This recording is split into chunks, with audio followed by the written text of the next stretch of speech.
Good morning class. तो आज हम लोग पढ़ेंगे माइक्रोबायोलॉजी के पेपर के बारे में जो 2019 में हुआ था। फर्स्ट ईयर का पेपर है। पहला क्वेश्चन देखते हैं, classify antigen and antibody reaction. मतलब एंटीजन और एंटीबॉडी रिएक्शन को क्लासीफाई करना है, जो 7 नंबर में पूछा गया है। ठीक, शुरू करते हैं। Antigens and antibody when they combine specially with each other. Antigen और एंटीबॉडी जब आपस में कंबाइन होती हैं एक दूसरे से, they create a interaction between them. तब ये आपस में एक इंटरेक्शन, एक अट्रैक्शन, एक बॉन्डिंग क्रिएट करती हैं। ठीक, this interaction, this bonding is called antigen antibody reaction. मतलब जब भी एंटीजन एंटीबॉडी हमारी मिक्स होंगी एक दूसरे से, तो जो बीच में बॉन्डिंग बनेगी, इनके बीच में रिएक्शंस होंगी, तो इसको बोलेंगे एंटीजन एंटीबॉडी रिएक्शन। थोड़ा सा इनके बारे में देखते हैं, फिर क्लासीफाई करते हैं। In short it also written as AG और AB. They are use for detection of disease causing agents and some non specific dyes like enzyme. मतलब ये जो एंटीजन एंटीबॉडी रिएक्शन होती हैं, ये कुछ डिसीज को बताती हैं या एंजाइम को, या कुछ ऐसे एजेंट जो बीमारी कॉज करते हैं उनको। ठीक, when AG and AB reaction occur in vitro. मतलब जब एजी और एबी रिएक्शन इन विट्रो यानी लैब के अंदर जब होती हैं, तब इनको सेरोलॉजिकल रिएक्शन भी कहते हैं। ठीक है, the reaction between AG and AB occur in 3 stage. जो ये एजी मतलब क्या बताया था, एंटीजन, और एबी मतलब एंटीबॉडी। ये 3 स्टेज में पाई जाती हैं।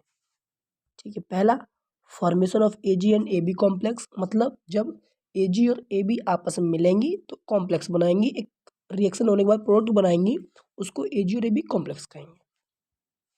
Leeds to visual event like precipitation, agglutination. मतलब जब ये बन जाएंगे आपस में मिलके, तो हमको जो दिखाई देगा वो प्रेसिपिटेट, जो नीचे बचेगा वो देख सकते हैं हम, और एग्लूकेशन जो एक लाइक गुच्छादार कुछ मिलेगा हमको स्ट्रक्चर, वो देख सकते हैं। तो ये लिखा है डिस्ट्रक्शन ऑफ एजी और इट्स न्यूट्रलाइजेशन। उसके बाद में उसको हम बाद में एजी को अलग कर सकते हैं या उसे न्यूट्रल कर सकते हैं, जो दिक्कत ना हो। ये होती हैं एजी और एबी रिएक्शन में। अब इसके आगे देखते हैं सम साइलेंट फीचर ऑफ एजी और एबी रिएक्शन। कुछ फीचर हैं इसके, ठीक है ना, जैसे specificity, ability of an individual antibody combine site to react with only one antigenic epitope भी कहते हैं। मतलब स्पेसिफिसिटी ये ऐसा ही है, किसी एक पार्टिकुलर रिएक्शन के साथ में ही कोई एंटीबॉडी रिएक्ट करेगी, ऐसा नहीं है कि सभी एंटीजन के साथ में एंटीबॉडी रिएक्ट करने लगे। ये स्पेसिफिक होता है। तो ये लिखा है ability of an individual antibody combining site to react with only one antigen, एक ही एंटीजन से, सभी एंटीजन से नहीं। Each antigen bind to a specific antigen, वही बात। An antigen similar to lock key model. जैसे कि एक लॉक की मॉडल है, जिसमें हम लोग जानते हैं जैसे एक ताला है, एक चाबी है। तो हमारा जो ताला है वो एंटीबॉडी है, चाबी है वो एंटीजन है। तो एंटीजन क्या है, वो एक ही चाबी जो है वो उसी ताले से खुलेगी, कोई दूसरे से नहीं खुल सकती है। इसी तरीके से एंटीबॉडी और एंटीजन का रिएक्शन होती हैं। जैसे ये एंटीबॉडी का स्ट्रक्चर जो ह्यूमन बॉडी के अंदर पाई जाती है एंटीबॉडीज़, तो अलग अलग प्रकार के एंटीजन्स होते हैं, तो यहाँ अटैच होते रहते हैं और अपने रिएक्शन करते रहते हैं। कुछ डिसीज़ हार्मफुल रहती, डिसीज़ क्रिएट करते हैं जो हार्मफुल रहती हैं, कुछ ठीक ठाक रहती हैं। इम्यून कॉम्प्लेक्स, अब यही जो बताए थे कॉम्प्लेक्स बनेगा तो एजी और एबी मिलेंगे, तो दोनों मिलके एजी और एबी कॉम्प्लेक्स बनाएंगे। फिर बाइंडिंग साइट ऑफ एजी, अब ये जहाँ पे ये अटैच होंगे, the part of the antigen which combine with antibody, वो बोलेंगे इपीटॉप। जहाँ पे एंटीजन आके एंटीबॉडी में अटैच होगा उसे इपीटॉप बोलेंगे। ठीक, जो कौन बता पाएगा, हमारा बी सेल या फिर टी सेल, ये रिकॉग्नाइज कर पाए कौन सी एंटीबॉडीज किससे क्या होती है। अब नेक्स्ट देखते हैं टाइप्स ऑफ एंटीजन, जो क्लासिफिकेशन है वो। तो टाइप्स ऑफ एंटीजन एंटीबॉडीज इसमें 4-5 तरीके की हैं। Precipitation reaction, agglutination reaction, complement fixation, ELISA, immunofluorescence. इनमें से कोई 3 हम देखेंगे, काफ़ी हैं उतनी। देखते हैं जैसे कि ये देखो टाइप्स देखते हैं, वो उसका पोर्शन है वो आप लोग देख लेना किस तरीके से क्या होता है। ठीक है। तो पहला कहते हैं प्रिसिपिटेशन रिएक्शन। इसमें क्या है, the phenomenon of aggregation of sanitizing antigen on addition of specific antibody. मतलब ये कहने वाला ये एक ऐसा फिनोमिना है, एक ऐसी प्रोसेस है जिसमें कोई एंटीजन है एंटीबॉडी के ऊपर आ जाती है और दोनों मिलके नीचे तले में रह जाते हैं, तले में इस जगह पे आ जाते हैं, तो इसे बोलते हैं प्रिसिपिटेट। ठीक, ये दो मेथड में होता है, ड्यूमिडिया या लिक्विड में होगा या फिर जेल में होगा। ऐसे समझो प्रिसिपिटेशन को, जैसे एक आप पानी गिलास लो, ठीक, एक खाली गिलास लो, उसमें पानी भर लो और मिट्टी डाल दो, जो नीचे जो आपको मिलेगा प्रिसिपिटेट, जो भी मिट्टी का कंकड़ का, उसे प्रिसिपिटेशन कहेंगे। इस तरीके से लैब में रिएक्शंस होती हैं। नेक्स्ट देखते हैं, प्रिंसिपल क्या है, वही सॉल्युबल एंटीजन है, कोई घुलने वाली एक एंटीबॉडी है, तो ये दोनों आपस में मिलाएंगे तो विजुअल प्रिसिपिटेट नीचे हमको मिल जाएगा। ठीक, जैसे लैटिस फॉर्मेशन एक एग्जांपल है, ये हमारी एंटीबॉडी है वाई शेप में, ये एंटीजन है, तो जैसे ही आपस में मिक्स हुई तो हमको क्या मिल गया, ये देखो आपस में एक दोनों अटैच होके एक प्रिसिपिटेट बना लिए, एक लाइक कैसे बताएं, इन लोगों ने क्या किया, दोनों मिलके एक गुद्दादार बना के लास्ट में छोड़ दिए। ठीक, ये हो गया। ठीक है, अब एग्लूटिनेशन पे आते हैं, the interaction between antibody and particulate insoluble antigen. तो द इंट्रैक्शन बिटवीन मतलब एंटीबॉडी, इसमें भी इनसॉल्युबल जो घुल नहीं सकता वो एंटीजन होगा। ठीक, ये हमको क्या देखेंगे, एक क्लम्पिंग के रूप में दिखाई देगा, किसके रूप में, क्लम्पिंग के रूप में, यानी गुच्छेदार ऐसे। इस तरीके से हमको जो दिखाई मिलेगा वो होगा एग्लूटिनेशन। इसमें कौन कौन हो सकता है, बैक्टीरिया हो सकता है एंटीजन, WBC एंटीजन हो सकती हैं, RBC एंटीजन हो सकती हैं और भी हो सकती हैं। देखते हैं इसमें, ये देखो ऐसे जैसे है, ये पार्टिकुलेट कोई एजी थी, ये एंटीबॉडी है, और जैसे ही दोनों मिक्स हुए तो ये देखो एक दोनों ने चेन बना ली जो हमको दिख सके, ये एंटीबॉडी से अटैच होके और ये गुच्छादार बन गया आपस में, तो इसे हम आसानी से देख सकते हैं। ये क्या है, एक यूज इन विडाल टेस्ट, ये टाइफाइड फीवर जो हो जाता है तो हम लोग लैब में जो चेक करते हैं वो इसी रिएक्शन से करते हैं। कौन से, ABAG complex agglutination reaction. ELISA test पे आते हैं। ELISA test, it is the process use to detect antigen and antibody. ELISA test का मेन काम यही है कि ये एंटीजन और एंटीबॉडी डिटेक्ट करता ही कौन सी एंटीजन आके एंटीबॉडी पे बैठ गई आके। प्रिंसिपल क्या है इसका, एजी ये रहा यानी एंटीजन, एंजाइम लिंक्ड AB एक ऐसी एंटीबॉडी जिसमें एंजाइम लिंक है, उसके बाद AG और AB कॉम्प्लेक्स बनेगा। जैसे ही AG और AB कॉम्प्लेक्स बनेगा, इसमें क्या होगा, in this we add substrate, तो इसमें कुछ एक सबस्ट्रेट मिलाएंगे जो एंजाइम को बाइंड कर लेगा और फिर बाद में एक ऐसा कलर प्रोड्यूस करेगा जिसकी वजह से हम बता सकते हैं कि इसमें कोई अलग से एंटीजन आई है या नहीं आई है, इसे बीमारी है या नहीं है। ये है डिटेक्टिव HIV को पता करने के लिए हम एलिजा टेस्ट का यूज़ करते हैं। ठीक है, आगे देखते हैं। बाद में ये है कौन से, इम्यूनोफ्लोरेंस। इसमें क्या है, immunofluorescence is the powerful technique, ये एक ऐसी टेक्निक है that utilize fluorescent label antibody to detect specific target agent. Fluorescence मतलब एक कलर होता है, तो इसमें क्या करते हैं हम, एक एंटीबॉडीज़ को डिटेक्ट करने के लिए कि कौन सा एंटीजन किसके ऊपर है, तो हम इस कलर का प्रोड्यूस करते हैं। ठीक है, एक टेक्निक है जो लैब में होती है, माइक्रोस्कोप द्वारा देखी जाती है। फ्लोरेसिन क्या है, ये एक डाई होती है जो ग्रीनिश कलर प्रोड्यूस करती है UV लाइट की प्रेजेंस में, और उससे पता चल जाता है कि कौन सा एंटीजन एंटीबॉडी बैठा है। ठीक, this technique is sometime used to make viral plaque, जब किसी की वायरल प्रॉब्लम हो जाती है जहाँ तक आँखों में, तो उस समय हम इस टेक्निक का कलर वाला यूज़ करते हैं। Immunofluorescent label tissue section are study under fluorescence microscope, भी बताया था, एक फ्लोरेंस अलग टाइप से माइक्रोस्कोप आता है, उसके अंदर इन चीज़ों को हम देखते। जैसे ये देखो, ये फ्लोरोक्रोम लिया, एक कलर्ड पार्टिकल, ये AG एंटीजन है और ये टिश्यू है। जैसे ही इसके अंदर हम, ये एंटीबॉडी है वाई शेप में और इसमें एंटीजन अटैच है, ये टिश्यू सेक्शन है, तो इसी तरीके से हमको कलर्ड दिखाई दे जाएगा कि कुछ है इसमें जो दिक्कत कर रहा है और हम फाइंड कर लेंगे। तो मेनली AG और AB का मतलब ही यही है कि दोनों के अंदर रिएक्शंस हो रही हैं और रिएक्शंस होने के बाद में हमको एंटीजन या कौन सा एंटीजन किस एंटीबॉडी के ऊपर आया है वो हमको पता चल जाता है। ठीक, अब है question number 2, describe in detail agglutination test with their uses. 8 number में एग्लूटिनेशन के टेस्ट के बारे में पूछा गया है, मतलब कि जब एजी और एबी दोनों कंबाइन होंगी उस समय जो गुच्छादार नीचे बन रहा था वो कौन कौन से रिएक्शन में होता है। तो शुरू करते हैं, देखो इसको। When a particulate antigen is mixed with antibody, जब कोई भी एक एंटीजन है वो एंटीबॉडी से मिक्स होगा। In the presence of electrolyte at a suitable temperature and pH, एक इलेक्ट्रोलाइट की प्रेजेंस में, इलेक्ट्रोलाइट मतलब Na+, K+ कुछ भी हो सकता है, एक प्रॉपर टेम्परेचर दिया जाएगा इन लोगों को और पीएच मान दिया जाएगा, जिसकी वजह से जो प्रोडक्ट बनेगा वो क्लम्प हो जाए, गुच्छेदार बन जाएगा और जो हमको एंटीबॉडी और एंटीजन मिक्स हो रहे हैं वो हमको आसानी से दिख जाएंगे लैब में। अब कौन कौन से मेथड है। पहला स्लाइड एग्लूटिनेशन, दूसरा ट्यूब एग्लूटिनेशन। पहले स्लाइड पे आते हैं।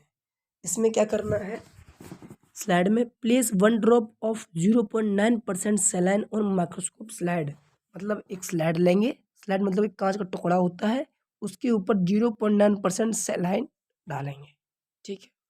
Mix the drop of सेलाइन with 1 drop of patient anticoagulant blood, और फिर ब्लड लेंगे पेशेंट का और उसे मिक्स कर देंगे। Observe for the presence of agglutination under microscope, उसके बाद में दोनों में जो भी हमको दिखेगा उसको हम माइक्रोस्कोप से देखेंगे। यूज़ किस में करते हैं, इसको ब्लड ग्रुपिंग बताने के लिए यूज़ करते हैं और क्रॉस मैचिंग करने के लिए यूज़ करते हैं। आगे सेकेंड है हमारा विडाल टेस्ट, जो ट्यूब एग्लूटिनेशन नाम से भी जाना जाता है। इसमें क्या है, agglutination test is perform in tube. इसमें एक खासियत बात ये है कि इसमें ट्यूब ही लेते हैं। प्लेस ए ट्यूब, 8 ट्यूब्स लेंगे रैक के अंदर और उनको लेबल कर देंगे। एक ट्यूब 8वीं ट्यूब है उसको छोड़ देंगे। यूज पिपेट, एक पिपेट आता है लैब में जिसमें 0.9 ml ऑफ 0.85% सेलाइन पहले ट्यूब में डालेंगे एंड 1 ml सेलाइन बाकी 7 ट्यूब में डाल देंगे। मतलब जो 0.9 ml है वो पहले ट्यूब में डालेंगे और उसी में से एक पिपेट के रास्ते बाकी 7 में डाल देंगे, ठीक है। Using a pipette to dispense 0.1 ml of patient undiluted serum into first tube, और जो पेशेंट की बॉडी से जो भी कुछ हमने सीरम लिया है उसको 0.1 ml पहले वाले ट्यूब में डाल देंगे, ठीक। मिक्स करेंगे और एक लार्ज पिपेट से उसको आगे पहुंचाएंगे। जैसे पिपेट 0.ml जो बना है पहले वाले में फर्स्ट ट्यूब में, उसमें से 1.0 ml सेकेंड में डालेंगे। इसी तरीके से सेकेंड से 1 ml लेके थर्ड में, फिर थर्ड से 1 ml लेके फोर्थ में, इस तरीके से करते रहेंगे और शेक द रिजेंट वेल, और उसको आप उसको शेक कर लेंगे, हिला लेंगे, जिसकी वजह से हर चीज़ मिक्स हो जाए। उसके बाद उसे इनक्यूबेट यानी एक वाटर बाथ में रख देंगे। अगर सैल्मोनेला ओ एंटीजन कर रहे हैं तो 50 डिग्री टेम्परेचर पे, और सैल्मोनेला एच एंटीजन निकाल रहे हैं तो 50 डिग्री टेम्परेचर पे। ओ वाला 4 घंटे के लिए रख देंगे इंक्यूबेशन के लिए वाटर बाथ में, और एच वाला 2 घंटे के लिए रख देंगे। अगर पॉजिटिव रिजल्ट आएगा तो वही गुच्छादार वहाँ पर हमको दिखाई दे जाएगा, और नेगेटिव आएगा तो कोई भी ऐसा शेप नहीं बनेगा, ठीक। क्या क्या करते हैं इसमें, मेनली बैक्टीरियल आइसोलेट के लिए बताते हैं, टाइफाइड का डायग्नोसिस करते हैं और टाइफस फीवर के बारे में बताते हैं। आगे देखते हैं। अब neutralization test, this test use for detection of diphtheria infection. एक डायप्थेरिया बैक्टीरिया होता है जो हमारी बॉडी के अंदर प्रवेश करता है, जिसकी वजह से नाक और गला खराब हो जाते हैं। तो वो अगर बैक्टीरिया आया तो कैसे पता करेंगे, ठीक है। उसमें भी सेम ही कंडीशन है। क्या करेंगे, 0.1 ml toxin is injected intradermally in 1 arm, मतलब जो एक केमिकल होता है जो 0.1 ml वो इंसान के बॉडी यानी आर्म में लगा देंगे, ठीक है। और दूसरे आर्म में क्या करेंगे, उसी टॉक्सिन चीज को हीट करके दूसरे हाथ में लगाएंगे, ठीक। जिसे कंट्रोल नाम से हम याद रखें कि जिसमें हम हीटेड वाला यूज़ किए, क्योंकि हीट इसलिए कर दिए वो इनएक्टिव है, और जैसे ही बॉडी में जाएगा वो एक्टिवेट हो जाता है। अगर पॉजिटिव रिजल्ट आया 24 घंटे के अंदर तो 4 से 7 दिन लगेंगे, रेड कलर शो कर जाएगा किस वाले में, जिसमें हमने हीटेड लगाया उस वाले में, ठीक। जिसका मतलब इसके अंदर डायप्थेरिया बैक्टीरिया प्रेजेंट है और उसे बीमारी हुई है, तो इम्यूनाइजेशन द्वारा हम उसको ठीक कर देंगे। तो कौन सा, ये डायप्थेरिया बैक्टीरिया को पता करने के लिए इसका हम यूज़ करते हैं, ठीक है। उसके बाद वेस्टर्न ब्लॉट पे आते हैं। चौथा है वेस्टर्न ब्लॉट। ये क्या है, इसमें सिंपल हम लोग इतना याद रखेंगे कि वेस्टर्न ब्लॉट टेक्निक है, ये HIV को बताने के लिए हम इसका इस्तेमाल करते हैं, जिसमें सबसे पहले separation of ligands antigen component, एक पॉली एक्रेमाइड जेल लेते हैं, इलेक्ट्रोफोरेसिस द्वारा उसको हम रिएक्शन करवाते हैं। सेकंड ब्लॉटिंग करवाएंगे, इलेक्ट्रोफोरेसिस लिगेंड्स फ्रैक्शन जो निकल के आया है, फिर इसको हम नाइट्रोसेलुलोज मेम्ब्रेन में स्ट्रिप में डाल के इनके अलग अलग जो भी हमको रिएक्शन दिखाई देंगी उनको नोटिस करेंगे। लास्ट में क्या होगा, एंजाइम इम्यूनो एसे, एक एंजाइम उसमें यूज़ करेंगे जिसकी वजह से हमको एंटीबॉडी पता चल जाएगी कि उसमें क्या हो रहा है, कौन सी रिएक्शंस हैं, और फिर प्रोब द्वारा जो भी एंटीजन एंटीबॉडी रिएक्शन दिखाई दे रही हैं उनको नोटिस करेंगे। अगर एग्लूटिनेशन वही अगर वो बन गया लास्ट में थक्का, तो समझो उस वो पॉजिटिव है, और अगर नहीं बना तो नेगेटिव है। ठीक, अब यूजर्स क्या करते हैं, इसमें HIV इन्फेक्शन को पता करने के लिए इस्तेमाल करते हैं। ठीक है, अब क्वेश्चन नंबर सेकंड पे आते हैं। सेकंड का स्टेलाइजेशन क्या होता है, 2 नंबर में पूछा गया है। The process by which an article surface or medium freed of all living microorganism, मतलब एक ऐसी प्रोसेस जिससे कोई भी हॉस्पिटल का आर्टिकल, कोई भी सरफेस, कोई भी मीडियम जो हम लिविंग माइक्रो ऑर्गेनिज्म को फ्री कर सकते हैं, यानी वहाँ पे कोई भी माइक्रो ऑर्गेनिज्म नहीं रहेगा अगर स्टेलाइजेशन कर देंगे तो, जिसकी वजह से जितने वेजिटेटिव स्पोर हैं वो सब गायब हो जाएंगे। तो इस प्रोसेस को हम क्या कहते हैं, स्टेलाइजेशन। बेशक वो वहाँ से गायब एलिमिनेटेड हो जाएं या इनएक्टिवेटेड हो जाएं, यानी वो रिएक्शन ना कर पाए अपनी, और या फिर वो मार दिए जाए या मर जाएं। तो इन तीनों चीज़ों करने के लिए हम स्टेलाइजेशन का यूज़ करते हैं, जिसकी वजह से कोई भी माइक्रो ऑर्गेनिज्म, कोई भी माइक्रोब्स, कोई भी बैक्टीरिया, कोई भी वायरस वहाँ नहीं रहेगा, तो डिसीज़ नहीं होगी। तो ये एक स्टेलाइजेशन हो गया। अब वहीं क्वेश्चन सेकंड के बी में पूछा गया है कि जो स्टेलाइजेशन के मेथड है उसको क्लासिफाई करना है 5 मार्क्स में। शुरू करते हैं। पहला फिजिकल मेथड है, इसमें dry heat, moist heat, cold sterilisation, radiation, ये 4 मेथड है। केमिकल में अल्कोहल का यूज़ करेंगे, फिनॉल का यूज़ करेंगे, एलोजन का यूज़ करेंगे, गैसेस का यूज़ करेंगे। तो ये कुछ ऐसे मेथड हैं जिसके द्वारा हम स्टेलाइजेशन कर सकते हैं और माइक्रो ऑर्गेनिज्म को उन आर्टिकल, उन सरफेस से फ्री कर देंगे और वहाँ कोई बीमारी नहीं होगी। तो अब थोड़ा इनको डिटेल में देखते हैं। Dry heat, the killing effect of dry heat is due to protein denaturation. जब हम किसी भी चीज़ के ऊपर हीट डालेंगे, अगर वो प्रोटीन से बना है तो डीनेचर हो जाएगा और अपने रिएक्शन नहीं कर पाएगा। उसकी ऑक्सीडेटिव प्रॉपर्टी है वो डैमेज हो जाएगी, वो रिएक्शन नहीं कर पाएगा। Toxic effect of elevated level of electrolyte, और अगर उसके अंदर कोई भी चीज़ है तो वो वहाँ से डिस्ट्रॉय हो जाएगी। देखते हैं कौन कौन से मेथड होते हैं ड्राई हीट के। पहला फ्लेमिंग है, the object is passed over the flame without allowing it to become red hot. मतलब क्या करते हैं, कोई आर्टिकल है तो उसे क्या करते हैं हम फ्लेम में डालते हैं, कब तक, बस वो रेड हीट नहीं हो पाता है, तो वहाँ से क्या होता है वो माइक्रोब मर जाएगा, किल हो जाएगा या फिर डिस्ट्रॉय हो जाएगा, जो भी है। जैसे किन किन चीज़ों में करते हैं, स्टेलाइजेशन ऑफ ग्लास स्लैब, जो ग्लास स्लैब है उनको क्या फ्लेमिंग करेंगे फ्लेम के ऊपर, या फिर कवर स्लिप है, स्वैब्स हैं, माउथ ऑफ कल्चर ट्यूब है। तो इन तीनों चार चीज़ों में फ्लेमिंग का हम यूज़ करते हैं। बस इतना गर्म नहीं करना है कि वो रेड आउट हो जाए, बस थोड़ी सा हीट कर देना है। ठीक है। Incineration, it is the process of complete burning of disposal waste and some biomedical waste in an electric fume or furnace is known as इनकिनेशन। इसमें क्या है, ये एक ऐसी प्रोसेस जिसमें पूरी तरीके से कोई चीज़ बर्न हो जाएगी, डिस्पोजल वेस्ट है वो बर्न हो जाएंगे, कुछ बायोमेडिकल वेस्ट है वो बर्न हो जाएंगे, किसके फर्न या भट्टी में डाल देंगे, इसको इलेक्ट्रिक फ्यूम देंगे जिनकी वजह से ये नष्ट हो जाएंगे। सबसे बेस्ट मेथड यही माना गया है कोई भी चीज़ को कंटामिनेट करने के लिए, यानी बिल्कुल ख़त्म करने के लिए, जिससे बैक्टीरिया नहीं हो पाएंगे। और देखते हैं आगे। अब मॉइस्ट हीट पे यानी थोड़ी ऐसी हीट जिसमें थोड़ी सी नमी रहे, कब, टेम्परेचर बिलो 100, कितना टेम्परेचर देंगे जो 100 डिग्री सेल्सियस से कम रहे, यानी बॉइलिंग ना हो पाए। पहला pasteurisation, in this process the milk is heated at the other 63 degree centigrade for 30 minute. इसमें क्या करते हैं, मिल्क को हीट करते हैं इतनी डिग्री पे इतनी देर तक, इसे होल्डर मेथड कहते हैं, और 72 डिग्री पे इतने सेकंड तक, जिसे फ्लैश मेथड कहते हैं।